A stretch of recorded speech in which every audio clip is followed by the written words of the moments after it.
ఈరోజు environmental day సందర్భంగా ఒక వినూత్నమైన కార్యక్రమానికి సస్టైనబుల్ మోడల్కి శ్రీకాకుళం చుట్టాం. ఈరోజు నేను వచ్చినప్పటి నుంచి కారు వాడలేదు, నేరుగా సైకిల్లో వెళ్ళి మీటింగ్లన్నీ కంప్లీట్ చేసుకొని మళ్ళా సైకిల్లో ఇక్కడికి వచ్చాను. అయితే ఈ సైకిల్ ఎక్కినప్పుడు ఉండే అనుభూతి బ్రహ్మాండమైన అనుభూతి ఉంది. అంటే నేను ఎప్పుడు చెప్తున్నాను, రెండు విధాల లాభం.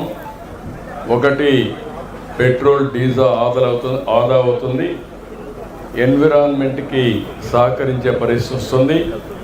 రెండోది, మన ఆరోగ్యం కూడా బాగుపడుతుంది, మంచి గాలి, మంచి వాతావరణం, అవసరమైతే కొద్దిగా పెడలింగ్ కూడా వేయగలిగితే ఎక్సర్సైజ్ కూడా అయిపోతుంది. మళ్ళీ ప్రత్యేకంగా ఎక్సర్సైజ్ చేసే పరిస్థితి కూడా ఉండదు. ఆరోగ్యానికి అదే మరిగా ఏదైతే పర్యావరణానికి ఇది ఏకైక మార్గం. రాష్ట్రంలో అందరూ కూడా ప్రతి ఒక్కరూ ఒక సైకిల్ పెట్టుకోవడం అవసరం. ఎక్కడికక్కడ చిన్న చిన్న పనులన్నీ సైకిల్ని వెళ్ళడం, సైకిల్ ద్వారా వెళ్ళి ఆ పనులు పూర్తి చేసుకొని వస్తే చాలా బాగుంటుంది. విశాఖపట్నం ఒక సుందరమైన నగరం.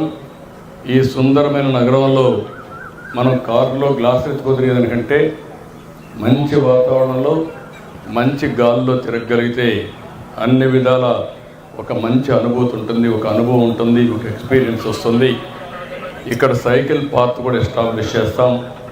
సైకిల్ పాత్ వల్ల డెడికేటెడ్గా ఎవరు పోవాలన్నా ట్రాఫిక్ అడ్డంకులు లేకుండా సైకిల్ పాత్లో పోయే పరిస్థితి వస్తుంది.